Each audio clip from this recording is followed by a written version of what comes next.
첫 시간 주님께 안녕하세요. 대강교회 오훈 목사입니다. 12월 25일 수요일입니다.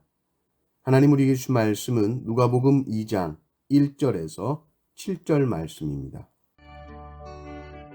그때에 가이사 아구스도가 영을 내려 천하로 다 호적하라 하였으니 이 호적은 구레뇨가 수리아 총독이 되었을 때에 처음 한 것이라. 모든 사람이 호적하러 각각 고향으로 돌아가매 요셉도 다윗의 집 족속이므로 갈릴리 나사렛 동네에서 유대를 향하여 베들레헴이라 하는 다윗의 동네로 그 약혼한 마리아와 함께 호적하러 올라가니 마리아가 이미 잉태하였더라. 거기 있을 그때에 해산할 날이 차서 첫 아들을 낳아 강보로 싸서 구유에 누였으니 이는 여관에 있을 곳이 없음이로라. 아멘. 예수님은 우리와 함께 하시기 위해 임마누엘 주님으로 우리 가운데 오시는데 사실 세상은 예수님을 영접하지 않았습니다. 예수님께서 태어나실 때 누이실 만한 작은 공간도 없었습니다. 공생애 중에도 예수님께서 말씀 전하시고 행하시는 기적들이 멋져 보였는지 예수님 따라오겠다는 서기관이 있었죠. 그때 예수님께서 이렇게 말씀하셨습니다. 여우도 굴이 있고 공중에 새도 집이 있는데 난 없다. 인자는 머리 둘 곳도 없다 하셨습니다. 왕이 오시는데 정말 왕이 아닌 것처럼 오십니다. 가장 높은 분이 오시는데 너무나도 비천한 모습으로 오십니다. 비천한 정도가 아니라 윤리 도덕적으로 당시에 비난받을 만한 방식으로 오십니다. 아니, 비난 정도가 아니라 죽임을 당할 수도 있는 모습으로 오시죠. 그게 뭡니까? 처녀의 몸에서 태어나십니다. 이건 축복이 아니라 저주죠. 태중에 돌에 맞아 죽을 뻔한 상황에서 태어나신 것입니다. 그런데 마리아가 이 소식을 자기 사촌 엘리사벳에게 알리죠. 그때 엘리사벳이 하나님께 영광을 돌리고 마리아, 너에게 복이 임했어. 마리아, 너는 내 주님의 어머니가 되었어. 할렐루야 찬양을 하고 마리아도 같이 찬양하죠. 세상에서 보았을 때는 저주가 찬양으로 바뀌는 모습을 봅니다. 세상이 보는 것과 하나님의 관점은 다릅니다. 세상적으로 보면 비극인데 이게 온 세상이 기쁨으로 넘치는 이야기가 되는 것이죠.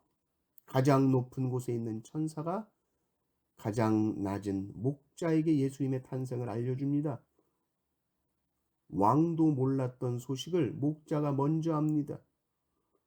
동족 유대인들도 예수님에게 방 한 칸 내어주지 않았는데 저 멀리 동방에서 지체 높은 박사님들이 와서 선물 들고 와서 예수님을 경배합니다. 지금 땅의 관점에서 예수님을 보는 것과 하늘의 관점에서 예수님을 보는 것은 차원이 다르죠. 완전히 거꾸로입니다. 오늘 말씀 1절을 보면 당시 세계 최강 제국인 이 로마의 황제 가이사 아구스토가 등장하죠.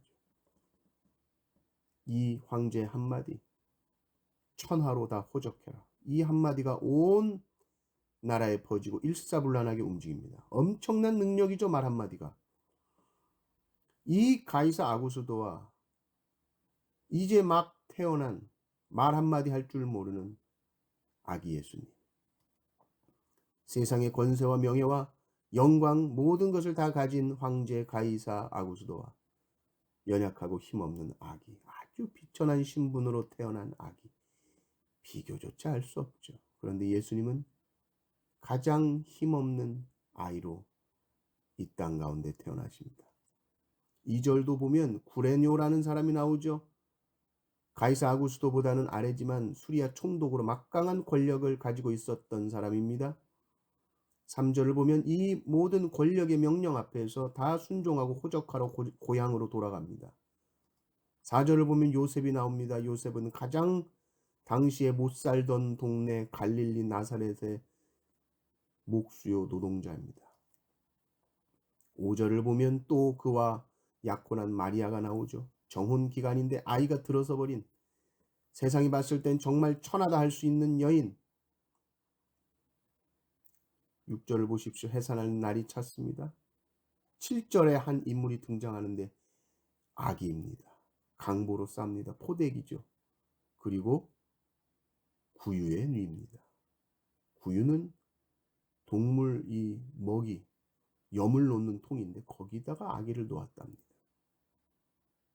그럼 여기는 어디입니까? 동물들이 사는 우리였다는 거죠. 동물들이 사는 우리, 닭장, 돼지우리, 외양간, 향긋하던가요? 갓 태어난 아기가 있을 만한 곳입니까? 요즘 같은 날씨면 좀 이게 따뜻하겠습니까? 이 지독한 냄새, 싸늘한 냉기가 있는 곳에서 태어나신 것입니다. 세상의 높은 권력자 가이사 아구스도로부터 밑으로 가장 약한 아기가 등장하죠. 그런데 이 아이가 성탄의 주인공입니다.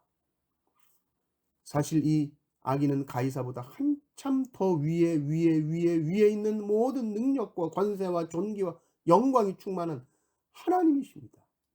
그분이 연약한 아기의 모습으로 우리에 오셨다라는 것이 바로 성탄의 이야기입니다. 우리는 예수님의 낮아짐 앞에서 우리가 추구하던 삶의 방식들을 돌아보는 것이죠. 우리는 항상 어떻게 높아질까, 어떻게 더 풍요로워질까, 어떻게 더 인정받을까, 내 영광만을 생각하며 말하다가 예수님의 태어나심 앞에 우리가 섰을 때 우리는 아무 말도 할 수 없습니다. 그럼 예수님은 왜 이렇게 태어나셨는가? 전능하신 분이 왕궁에서 태어나도 모자라신 분이 왜 이렇게 낮고 천한 곳에 태어나셨습니까? 바로 우리 때문입니다.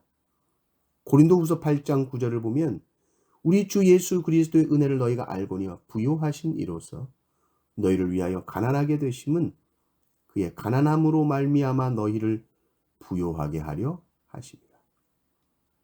예수님이 가장 부요하신 분입니다. 그런데 그 예수님이 가장 가난하게 되셨습니다.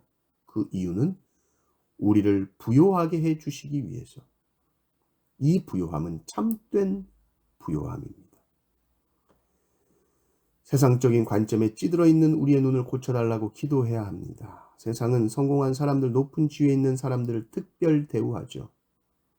물론 그들이 열심히 살았고 가지고 있는 영향력이 큽니다. 근데 교회 안에서도 똑같은 세상 잣대로 사람을 평가해서는 절대로 안 됩니다. 성도는 예수님을 찾는다고 하면서 눈이 높은 곳에 있으면 안 됩니다. 거기에는 안 계실 겁니다. 예수님이 제자들에게 가르치셨던 것이 그것이죠. 내가 왜 왔냐? 섬김 받으러 온 것이 아니라 섬기려고 왔다. 그리고 그 섬김은 어느 정도냐? 섬기다 죽는 것이다. 가장 높고 높으신 예수님은 이 땅에 오셨을 때 있을 곳이 없으셨습니다. 성탄은 역설입니다. 성탄은 모든 세상의 가치를 뒤집는 시간입니다. 주님, 우리의 눈을 낮추시고 있을 곳이 없으셨던 주님을 깊이 묵상하는 오늘 성탄절 되시기를 주님의 이름으로 축원합니다. 아멘.